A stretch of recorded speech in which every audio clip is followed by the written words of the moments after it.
Hey, what's going on, guys? In this episode of the Pitching Secrets podcast, I want to focus in on a cool little hack, but it's very important into what we do. So, when it comes to pitching, I think hopefully we all know that everything starts from the ground up. And if you don't, then check out another one of my episodes where we're talking about the importance of starting at the ground. But everything starts at the ground.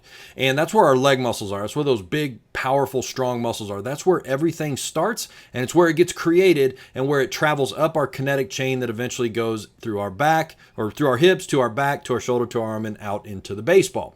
So if we have really, really good lower half, then we're going to be able to create and transfer more into the baseball. And if we don't have a good lower half, then we're going to end up having to rely more on our arm, which has got a lot of the smaller, shorter, weaker muscles, and that's not good because ultimately the pitcher is still going to sit here and try to make sure that he can throw the ball as hard as he can. So it'd be a lot easier if we relied more on our lower half to supply most of that power and the energy. It's kind of what I would refer to as being effortless when we throw, or it feels like we're arm wrestling through when we throw. The difference of that is how much your arm works. So in this episode, what I wanted to talk about was a quick little hack, if you will. It's something for you to check. It's a checkpoint to see if you are using your lower half efficiently. In other words, is it staying connected or is it becoming disconnected? And if it becomes disconnected, then that means that anything you create with your lower half is virtually going to be useless. You're not going to have it. It's not going to be able to be transferred very much into the rest of our throw, and that is not a good situation.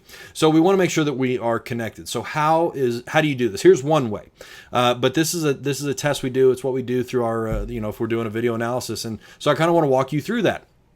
So the first thing you do is, I'm sure on your phone or an iPad or something that you've got, if you're coaching, you've got some kind of a video analysis software. If you don't, there's a whole lot of them on there that you can get in the App Store. Many of them are free and they're very good. Some of them cost, a couple bucks, $4, whatever, but it's a one-time fee. But get yourself some video analysis software. Hopefully that has a higher frames per second. 60 is fine, 120 or so at the minimum, but it'd be even better. The higher the number, the better.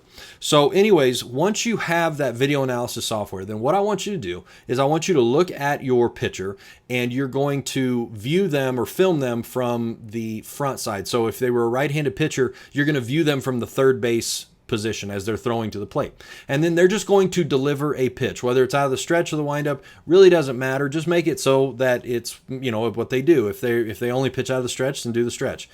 But here's where the hack comes in, and this is the part that's really, really cool, to let you know if they're getting everything out of their lower half or if they're leaking or losing that connection early. So once you've got the video of that pitcher, then you're going to go into the video. And I want you to slow motion it all the way to the point where the pitcher lands with his front foot on the ground. So he's gone into his stride. As soon as the pitcher lands and begins to take on body weight, that's when you're going to pause the video. So right then and there. Once you're in that position, then usually all these video software tools have the ability to draw on them. You want to take a line and you want to draw it straight up and down through his head, through the sternum of his chest, right through the middle of his legs. I want you to draw that line straight down. And that line's going to stay there. Now, while the line is there, you're going to back up the video to where it's more towards the starting position of that pitch.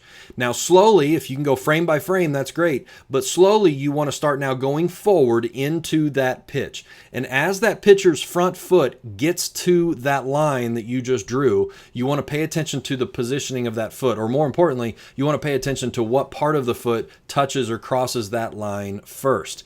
If the heel is the first thing that gets to that line, then that is an indication that the pitcher is staying closed and he's staying connected with his lower half, which is what we want.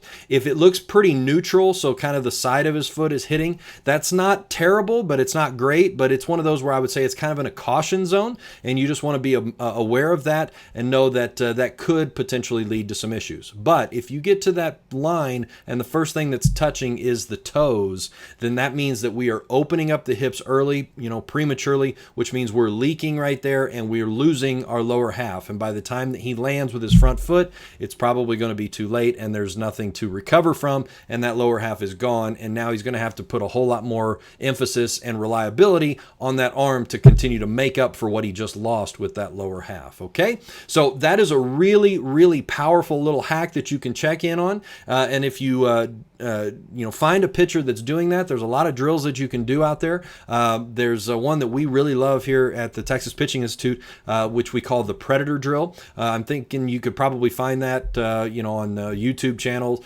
or possibly maybe I'll do another video or something on that. But basically you take a yellow connection ball and you just put it as high up into the crotch between the legs as you can, and then the idea is to just hold that ball for as long as they can before they absolutely have to stride out completely, and then the ball falls out. But that's one of the ways that we can help try to keep everything connected. Then you've got a whole lot of other drills and things that you can do as well. Okay, so anyways, I just wanted to shoot that record this little quick episode for you as a way to check your pitchers to see if their lower half is staying connected or if they're losing everything early.